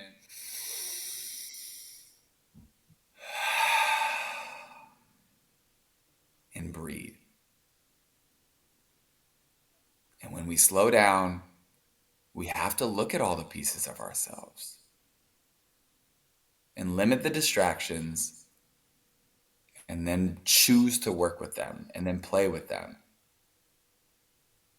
And since that first sip, I've now gone to the source of the cacao that I carry in Ecuador. And I had this romantic vision that cacao was flooding the streets, that you turned faucets on and it was pouring out and Ecuadorian hearts were blasted open. This was anything from the truth. I couldn't even find people carrying cacao as medicine. I found people who saw cacao pods as a commodity that was only pennies on the dollar shipped to Europe to then be sold back to them as chocolate. That they were more inclined to cut down their jungles to plant sugarcane or raise livestock than it was to hold the reverence of a plant that had grown in the Amazon basin for 5,000 years for us to remember. And yes, it's delicious, of course. And it can be prepared in so many ways. She's a master alchemist. You think of all the different flavors of chocolate, you could prepare a cacao batch. Do I choose to prepare it just with agua and pasta de cacao? Yeah, because I believe when we're sitting with it in ceremony, in ritual, we receive all of the energy, the 400 to 500 different chemical compounds found in Theobroma cacao. And so I'll wrap this piece up because, as you know, I could speak till the cows come home about the spirit of cacao. Yeah, we'll talk about that tomorrow. So when you ask the question of as a plant medicine, in the world for which we live in, a world of extremes, I'm so curious, right? When somebody's like, oh, you're living such an extreme life, Jamie. You've chose radical self-love and self-care and to choose to let go of people. And you're walking with cacao and you just booked a one-way to Ecuador when you didn't know anybody to go work the farms of Ecuador. And I find myself in between the Andes and the Amazon. Part of her deepest wisdom teachings, in addition to grace and compassion and unconditional love and divine childlike wonder and play, is curiosity. What if? What if I challenged everything that I was led to believe? What if I chose self-love? What if I chose to pivot 1 degree and look at myself in a slightly different vantage point? And then forgive myself for the moments that I fall. These are the teachings of cacao. And she's subtle and she's soft. And she works in mysterious ways. She's a queen bitter. And as we know, in all of the bitters of our plant kingdom, bitters are diuretics. So somebody's like, oh, cacao's moving through me. There's probably some shit that needs to move through you. Because most people, as I was too, are full of shit. And so as we're releasing, if she needs to act as a diuretic, she gonna move some things through. Because she creates space to just be space without filling it with anything else. And it's just a sensuous experience of this life. There's so many things that I could speak, but it's experiential. So for anyone listening, if you're curious, the piece is, with all this best cacao and people branding cacaos, I don't believe there's a best or worst cacao. I believe there's the finest cacao, and I do believe the finest cacao comes from the land that we call Ecuador and Peru. Yet, the finest cup of cacao is always going to be the one that's sitting in front of your heart. So whatever access you have to cacao, find it. And begin to educate yourself on the pieces that we'll talk about tomorrow with cacao powder and cacao butter and all of these processes. We'll get into that a little more tomorrow. But give yourself permission that when you slow down, we all need stewards along the way. And if there can't be a physical person formed to support, cacao is our highest plant ally to be there when you feel most alone, when you feel most terrified, when you feel most scared to look at all these pieces. And I know this from experience, and I know this now from holding cacao blessings, activations, and ceremonies for all people of all colors, all religions, men, women, children, Ecuadorians who are even sending this out to the world who had never sat intentionally. When I say ceremony, we're sitting intentionally in reverence, and there's structure so that we can fully pour ourselves into the moment. And what emerges is love. Hallelujah, brother. Hallelujah. Fantastic. So, hey, what we're going to do is we're going to get on again tomorrow at 10 o'clock, and we're going to have a cacao activation, which is kind of a ceremony light because because it's online. We don't really have the ability to set up the ceremonial space the same way or the time to give it appropriate attention to call it a ceremony, but it's going to have some aspects to it. I want to say this though, if you're sitting there going, well, I don't have any cacao, and should I just blow this off? Well, first of all, it's going to be very educational because we're going to talk about a lot of aspects of cacao. And second of all, if you have, you can have a cup of hot chocolate and sit with us. And thirdly, if you would like to get your hands on some of that fine Ecuadorian shit, and you happen to be either in the LA area because it's early in the day on Saturday back there, or if you happen to be in Portland, Oregon, you reach out to me or reach out to Jamie, and we can get you, if you're in Portland, we can get you in touch with Tiffany and Bryce. They hold the same cacao, and they can get it to you today. And you can sit with us in ceremony tomorrow morning. And of course, they can tell you how, if you're going to do that, we're not going to spend time talking about preparation right now. Of course, there's lots of ways to do it. Sometimes I even put it on my oatmeal.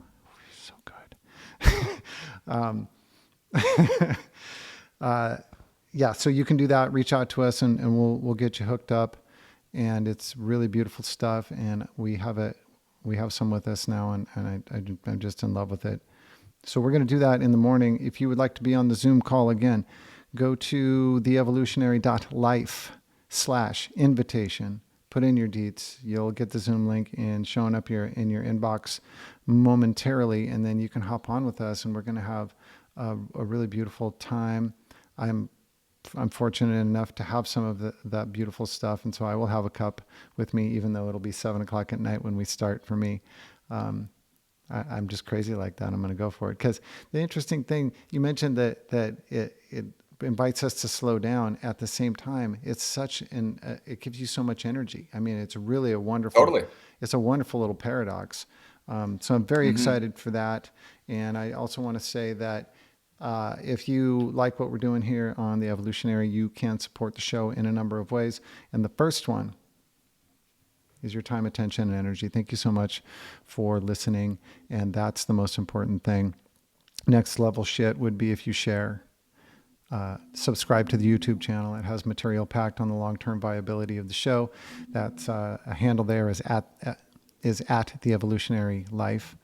And then third level is you can go become a member of The Evolutionary at theevolutionary.life, and that gets you access to all of the after parties that we have ever done or will ever do, and any other exclusive cool content that we decide to post there. And it is extremely reasonable. But the best way that you can support us is by looking at yourself in the mirror, showing yourself some love, and then going out and propagating that into your community around you. That's probably the most important thing. So with that, Jamie, man, thank you so much for being on the show. This has been so rich, so lovely.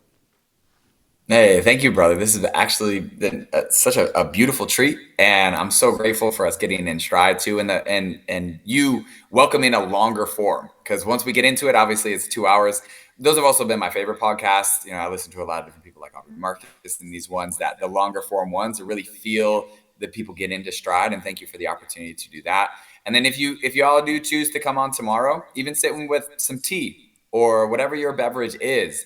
Part of this is just to be together. She brings us together. And in these times, the other most radical piece that we can do, in addition to self-love and self-care, is to just gather in a good way and to listen to one another and truly listen. Because our greatest opportunity as a people is to listen and hear not only ourselves, but other. And that requires slowing down. And this is what we'll do tomorrow morning. Yeah, so beautiful. I can't wait. With that, we're gonna say goodbye, everyone. Thank you for joining, and we will. Let's see. We're gonna talk to you next time, right? Or we're gonna see so many of you tomorrow morning. I'm very excited. Let's go. All right. Bye, bye, y'all.